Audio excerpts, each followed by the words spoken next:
En fin de semaine, ça fera 100 ans que le Titanic s'est échoué et a coulé. Alors, avec moi, Alain Charon, qui a écrit Titanic, la rencontre des âmes. On va essayer de comprendre ce qui s'est passé. Bonsoir. Bonsoir, Denis. Tout le monde parle de ça. Vous êtes un maniaque. Vous avez fait le tour du monde? Non, pas tout à fait le tour du monde. On dirait le tour du Canada pour le Titanic. J'ai été à Halifax, visiter des musées. J'ai été dans le cimetière où de nombreuses personnes sont enterrées. J'ai appris ça. Vous m'avez appris qu'à Halifax, il y a des victimes du Titanic qui ont été transportées là et qui sont enterrées là-bas. Oui, nous, on a compté, ma blonde et moi, on a compté 121 pierres tombales dans un des cimetières. Mais il y a 3 cimetières. Et dans ces 3 cimetières-là, c'est des victimes qui ont été ramassées dans l'Atlantique Nord. Parce que c'était la plus grosse ville qui était tout près pour récupérer les corps. Et ce sont des bateaux qui sont comme portés volontaires pour aller ramasser les corps qui flottaient partout. Et il y en avait des centaines et des centaines. Et j'ai même découvert dans mes recherches que même des corps, ils faisaient du triage, là. Ils ramassaient des corps, si c'était de la 3e classe, certains, ils les rejetaient à la mer. Ah. Ils les enroulaient dans des couvertures et ils les rejetaient à la mer. Ah bon, parce que c'était pas... Il enterrait que les gens qui avaient payé plus cher ou quoi? D'après moi, il enterrait seulement les classes. Seulement, parce qu'on sait qu'on l'a vu dans le film, d'ailleurs. Il y avait des riches et des ultra-riches. Ah. C'était l'inauguration du navire. À ce moment-là, il y avait des milliardaires là, sur le bateau. Ah, il y avait une grande partie en première classe, beaucoup de milliardaires. Il y avait de la classe moyenne en 2e classe et des immigrants qui traversaient, qui voulaient traverser aux États-Unis en quantité énorme là, en 3e classe. Et beaucoup de gens ont resté prisonniers. Moi, je peux même pas m'imaginer être pris en arrière des portes. J'aurais sûrement fait comme dans le film de Cameron, j'aurais arraché la porte.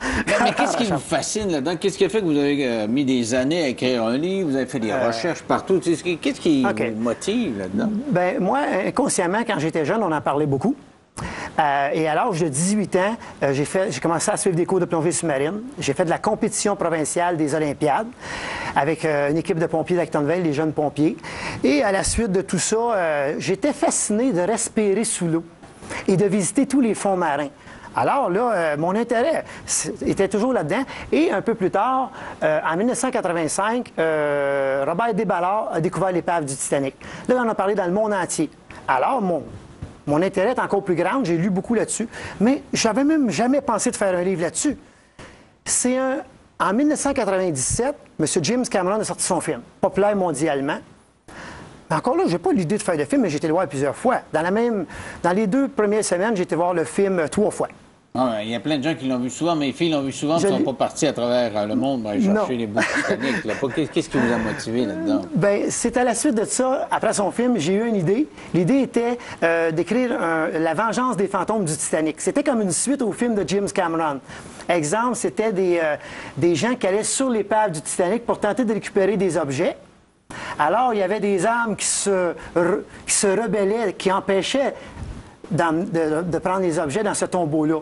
L'idée est venue de là. Mais là, entre-temps, M. Cameron a sorti un autre film que moi, je pensais qu'il était un film. Mais dans ce temps-là, c'est au mois de mai, c'est le temps des cèdres. Moi, je fais des cèdres, comme je vous disais tantôt. Fait que j'ai pas le temps d'aller masser au cinéma 2-3 heures. Fait que la production de cèdres est plus importante, puis la vente de cèdres, que d'aller au cinéma. Alors, là, 5 plus tard, à l'automne, que j'ai été voir le fameux film.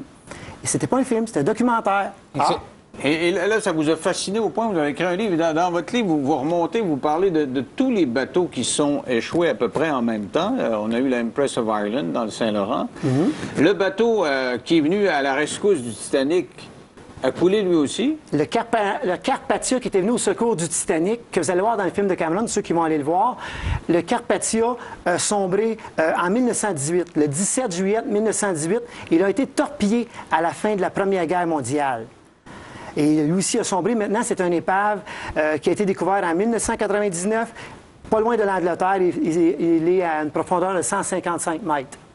Alors, donc, tous ces gens-là qui sont morts, vous croyez aux âmes. Vous avez intitulé votre livre « La rencontre des âmes ». Vous pensez qu'ils sont encore dans la mer? C'est quoi votre hypothèse? Moi, regardez, j'ai parti, c'est un chasseur de trésors au début, OK?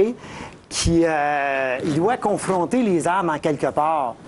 Mais qui va confronter les âmes? Est-ce que c'est lui l'acteur principal, Clive Burton, qui doit confronter les âmes?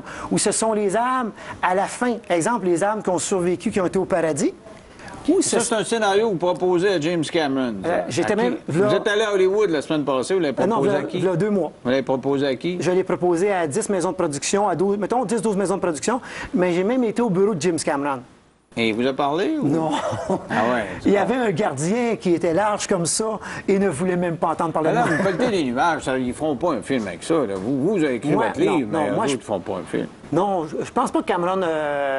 Monsieur Cameron m'a répondu, ben pas lui, mais c'est Monsieur Kennedy, à 2 reprises, et m'ont dit qu'ils travaillaient seulement avec du matériel qu'eux autres avaient demandé. S'ils ne connaissent pas mon existence, ils ne peuvent pas me le demander. Maintenant, ils connaissent. Alors là, vous collectionnez toutes sortes de choses. Vous avez une maquette, vous avez des livres, vous avez même un morceau de charbon. Vous avez apporté un morceau de charbon au coin là-bas. Vous aimez ça, collectionner ça? Ou... Ça s'est fait tout simplement, naturellement, comme ça. Quand j'ai commencé à... Mettons, il y a 10 ans, j'ai commencé à lire beaucoup sur le Titanic. Et là, j'avais besoin de documentation. Fait que j'ai un livre. J'ai des grands posters de toutes sortes de choses. Il faut absolument que je fasse une pause, me dit-on. Et on poursuit dans 3 minutes. À tout de suite.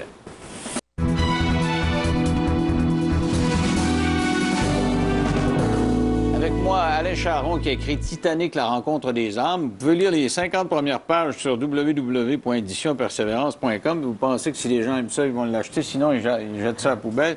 Et donc, vous êtes parti avec l'idée de faire une suite de films. Vous avez publié votre livre.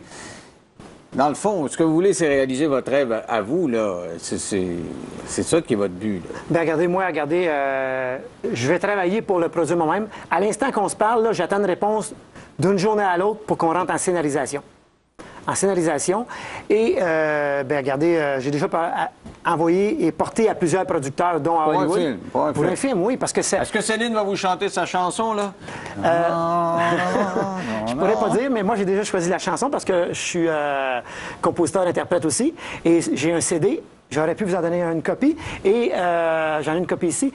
Et vous pensez que ça va se faire? Je vais faire tout ce qui est en mon pouvoir pour le produire. C'est la grande chance que je vais vous souhaiter. Parce que vous dites, il y a du monde qui veut faire ça, hein? Merci, M. Lévesque. Merci. Tout en ce qui nous concerne, merci d'avoir été là. Bye-bye.